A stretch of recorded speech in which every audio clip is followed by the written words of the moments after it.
بسم اللہ الرحمن الرحیم۔ آج ہم انشاءاللہ غسل سے متعلق کچھ احکام پڑھیں گے، چونکہ ہمارے ابھی طہارت کا ہی باب چل رہا ہے۔ غسل کب فرض ہوتا ہے اور غسل کا طریقہ کیا ہے؟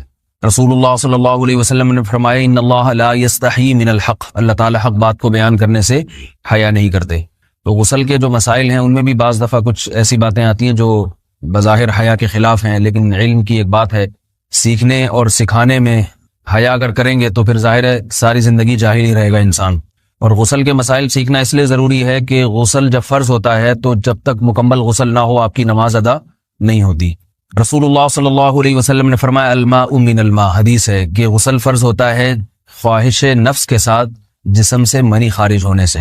مرد پہ غسل کب فرض ہوگا؟ جب اس کے جسم سے شہوت کے ساتھ منی خارج ہو۔ منی بالکل سفید رنگ کی چیز ہے، ایک ہوتی ہے مزی۔ شہوت پیدا ہونے سے اگر کسی کے مرد یا عورت کے صرف رطوبت خارج ہونا شروع ہو گئی اس سے غسل فرض نہیں ہوتا۔ جب تک مکمل شہوت پوری نہیں ہو جاتی اور مادہ منویہ خارج نہیں ہو جاتا، چاہے احتلام کی صورت میں ہو یا کسی بھی طرح سے ہو۔ مردوں کے ساتھ چونکہ یہ بہت زیادہ ہوتا ہے، نائٹ فال کی صورت میں مردوں پر غسل کی یہ صورت بہت زیادہ فرض ہوتی ہے۔ جیسے ہی بلوغت ہوتی ہے تو احتلام شروع ہو جاتا ہے، ہفتے میں 1 دفعہ 2 دفعہ 3 دفعہ، بعض نوجوانوں کو روزانہ بھی 2 دفعہ ہوتا ہے، جبکہ خواتین میں یہ والے غسل کی صورت بہت ہی کم ہوتی ہے کہ ان کو نائٹ فال ہو یا اس طرح سے غسل فرض ہو۔ ہزاروں میں کسی ایک عورت کے ساتھ ایسا ہوتا ہے۔ ایک صورت تو یہ ہے غسل فرض ہونے کی۔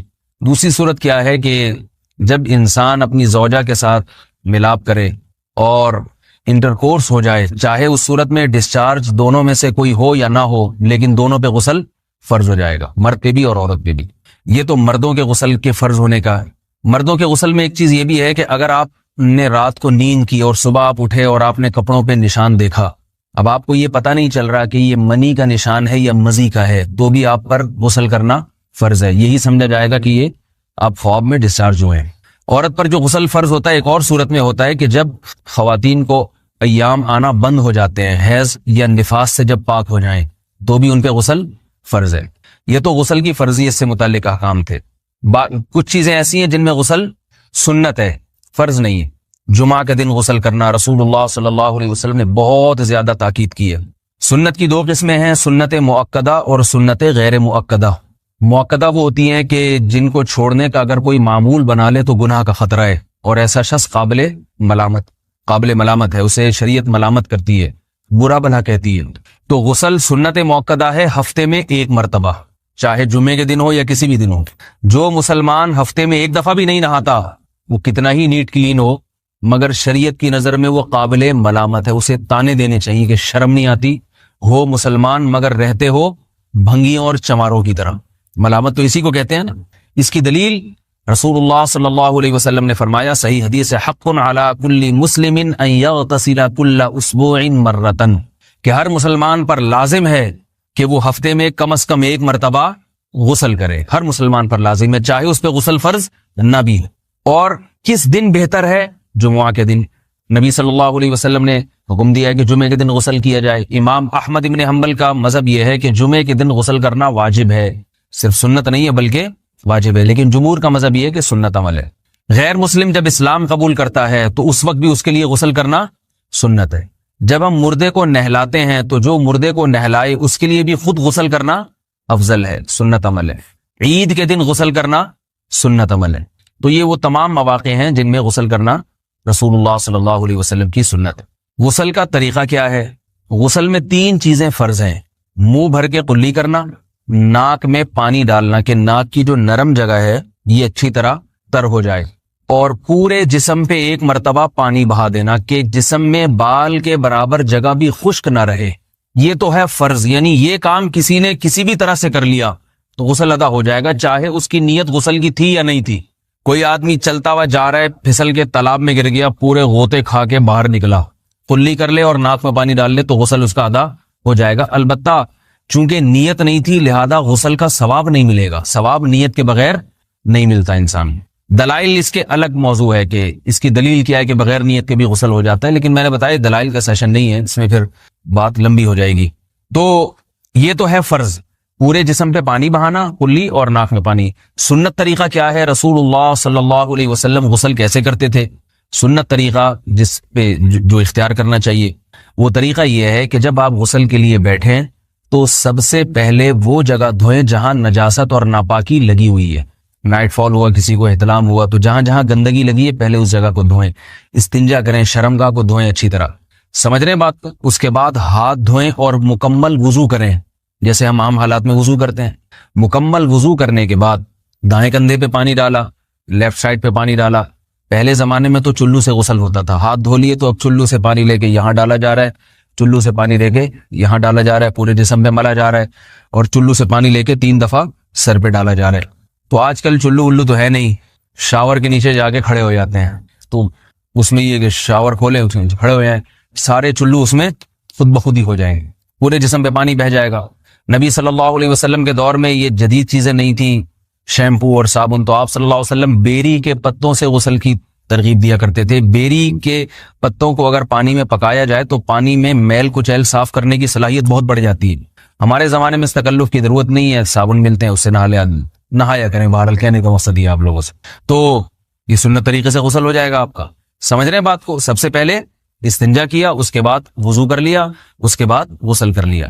اگر کسی نے غسل میں وضو نہیں کیا اور ویسے ہی پورے جسم پہ پانی بہا دیا تو بھی اس کا وضو خود بخود ہو جائے گا. اس غسل سے وہ نماز پڑھ سکتا ہے, کیونکہ بعض لوگ غسل کرنے کے بعد دوبارہ وضو کر رہے ہوتے ہیں. اس کی ضرورت نہیں ہے, کیونکہ جب غسل کرتے ہیں تو وضو والے اعضاء تو خود بخود اس میں دھل جاتے ہیں. یہ ہے غسل کا طریقہ. وضو کیسے ٹوٹتا ہے؟ جن چیزوں سے غسل فرض ہوتا ہے ان چیزوں سے وضو تو بہرحال ٹوٹتا ہی ہے. اس کے علاوہ بھی وضو ٹوٹتا ہے. اس سے پچھلے لیکچر میں نے کچھ تفصیل بتائی تھی کہ نجاست جسم سے کہیں سے بھی خارج ہو جائے یا نجاست نکل کے بہہ پڑے. اگر قضاء حاجت کی جگہوں سے نجاست خارج ہوئی ہے تو نظر بھی آ جائے وضو ٹوٹ جائے گا, اور قضاء حاجت کے علاوہ جگہوں سے اگر نجاست خارج ہوئی ہے, خون وغیرہ ہے جیسے, تو جب تک نکل کے بہے گا نہیں تو اس وقت تک وضو نہیں ٹوٹے گا. سمجھ رہے ہیں بات کو؟ وضو کا طریقہ کیا ہے؟ سب سے پہلے دونوں ہاتھوں کو دھویا جائے, 3 دفعہ کلی کی جائے, مسواک کی جائے, 3 دفعہ ناک میں پانی ڈالا جائے. پھر پورے چہرے کو, پیشانی یہ جو ہے جہاں سے پیشانی ہماری شروع ہو رہی ہے اور تھوڑی کے نیچے تھوڑی جہاں ختم ہو رہی ہے, اور ایک کان کی لو سے دوسرے کان کی لو تک 4 اعضاء ہیں وضو میں دھونا فرض ہیں. 1 چہرہ, نمبر 2 بازو, نمبر 3 سر کا مسا, چوتھا ہی سر, اور نمبر 4 پاؤں کو دھونا. اس کی دلیل قرآن مجید کی مشہور آیت ہے فَاغْسِلُوا وُجُوهَكُمْ وَأَيْدِيَكُمْ إِلَى الْمَرَافِقِ. اللہ فرماتے ہیں ایمان والو, جب نماز کا ارادہ ہو تو اپنے چہروں کو اور اپنے ہاتھوں کو دھو, سر کا مسا کرو اور پاؤں کو ٹخنوں سمیت دھو. دھونے کا حکم ہے قرآن مجید میں. البتہ سر کے بارے میں یہ نہیں ہے پورے سر کا مسا کرو, بلکہ آ رہا ہے وَامْسَحُوا بِرُؤُوسِكُمْ. با کا لفظ ہے, با آتی ہے تبعیض کے لیے کہ سر کے بعض حصے کا مسا. اب بعض حصے کا قرآن حدیث میں کہیں تذکرہ نہیں ہے, تو اس میں فقہاء کرام کے اجتہادات ہیں. امام شافعی فرماتے ہیں تھوڑا سا بھی ٹچ کر لیا سر کو ہو جائے گا. امام ابو حنیفہ فرماتے ہیں نہیں, کم از کم 1/4 کا ہونا ضروری ہے. سب کے اپنے اپنے دلائل ہیں, ان دلائل میں نہیں جاتا. فقہ حنفی کو جو فالو کرنے والے ہیں تو ان کو چاہیے کم از کم 1/4 سر کا مسا, یہ فرض ہونے کے لیے ضروری. مگر سنت کیا ہے؟ پورے سر کا مسا. نبی صلی اللہ علیہ وسلم دونوں ہاتھوں کو بھگو کے پورے سر کا مسا کرتے تھے ایسے.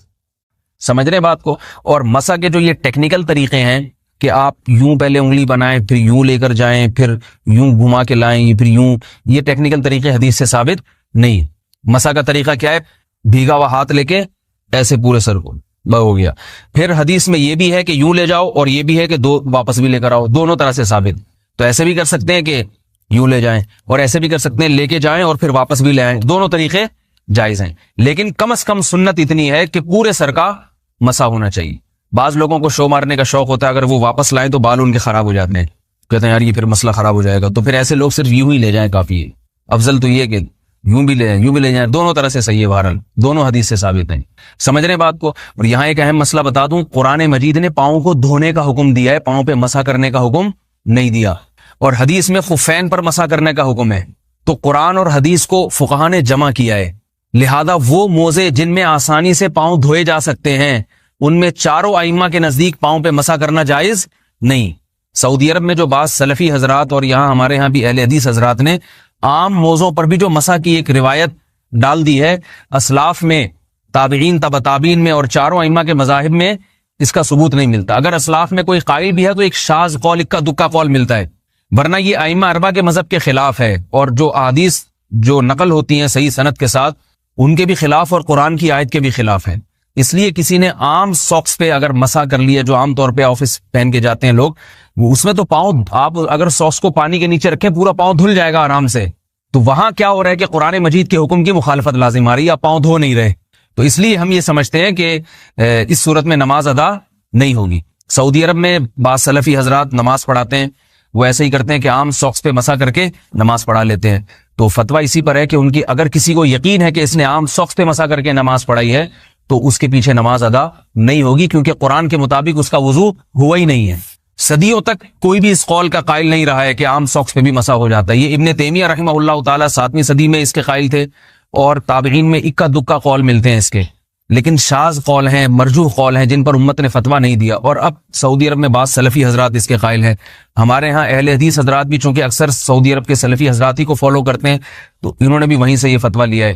لیکن ائمہ اربعہ کے مذہب میں اور دلائل کے لحاظ سے دیکھا جائے تو یہ مذہب کمزور ہے. قرآن نے پاؤں کو دھونے کا حکم دیا، آپ دھوئیں گے پاؤں جب تک دھونا ممکن ہے.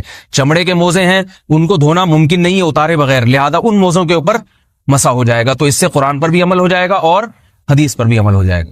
اس لیے ائمہ اربعہ نے جو قرآن و حدیث کو سمجھ کے جو فیصلہ کیا ہے اس پہ چلنا ہمارے لیے زیادہ مفید ہے بنسبت آج کل کے جو علماء ہیں ان کی اپنی ذاتی آراء پر. اس لیے یہ بھی ایک وضو سے متعلق اہم مسئلہ تھا. سمجھ رہے ہیں؟ باقی تو ماشاءاللہ وضو کرنا سب کو آتا ہی ہے. اور وضو کے بعد دعا کیا ہے؟ کلمہ شہادت، اشہد ان لا الہ الا اللہ وحدہ لا شریک لہ اشہد ان محمدا عبدہ ورسولہ اللہم اجعلنی من التوابین واجعلنی من المتطہرین. اے اللہ تو مجھے بار بار توبہ کرنے والوں میں شامل کر دے اور بار بار پاکیزہ رہنے والوں میں شامل کر دے. توبہ اس لیے کہ میں نے ظاہری طہارت تو حاصل کر لی، مجھے روحانی طہارت بھی عطا کر دے. اگر میں نے گناہ کی ہوں تو مجھے ان سے بھی توبہ